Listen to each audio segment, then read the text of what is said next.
গুণও চিনি না, সব চিনি।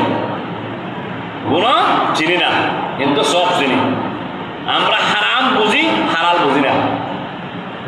এই জিনিসটা করলে হারাম হবে, এই জিনিসটা করলে হালাল হবে আমরা বুঝি, কিন্তু কাজের বারাম মাঝে নিজের যখন এসে যাবে, কতগুলো ব্যক্তি, প্রত্যেক না, এটা যাদের হাসল থাকবে তাদের মধ্যে যাবে।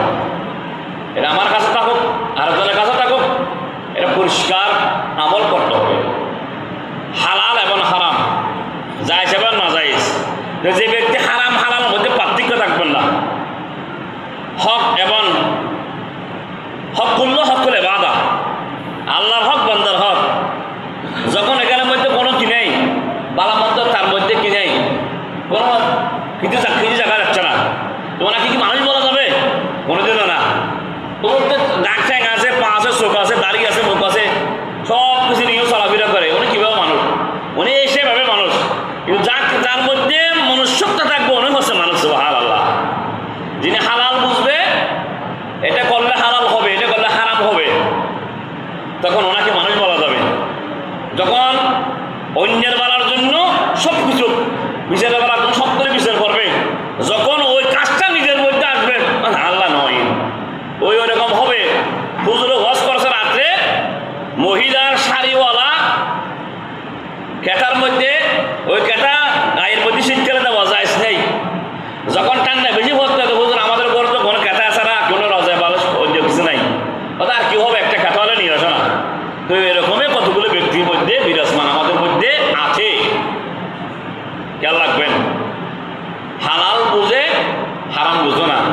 আল্লাহ যার মধ্যে হাসলত আছে আল্লাহ বুঝে তৌফিক দান করেন, আমিন। হকুল্লাহ হকুল ইবাদা, হকুল্লাহ মানে আল্লাহর হক, নামাজ পড়া আল্লাহর হক, যেগুলো আল্লাহ আমাদের করার জন্য বলে দিয়েছে, এগুলো আল্লাহর হক।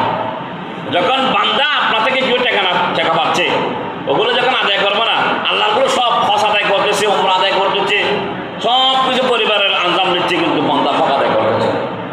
এইটু এরকম কতগুলো ব্যক্তি আছে, এইরকম হক যারা আদায় করো না, আল্লাহ তাদের উপর, তাদেরকে আল্লাহ কি করো, খেদাই নসিব করো, আমিন।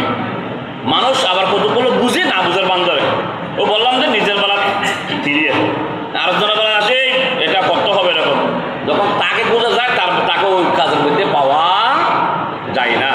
ওইরকম সমাজের মধ্যে অনেক হাসলত থাকলে আপনারা শুধু যান কিয়ামতের ময়দানে। আল্লাহ কোরআনে পাকে বলেছেন, ফামাইয়ামাল মিসকালা যাররাতিন খায়রান ইয়ারা ওয়া মাইয়ামাল মিসকালা যাররাতিন শাররান ইয়ারা। আল্লাহ বললেন যে আমি অনুপরিমাণ, আল্লাহ বলেছে অনুপরিমাণ জর্রা পরিমাণ যদি ভালো কাজ করে আমি তোমাকে সেটার নিয়ামত তোমাকে দান করবো। সুবহানাল্লাহ। অনুপরিমাণ জর্রা পরিমাণ যদি খারাপ কাজ করো, সেটা প্রসিদ্ধ, সে শাস্তি ভোগ করতে হবে। এটা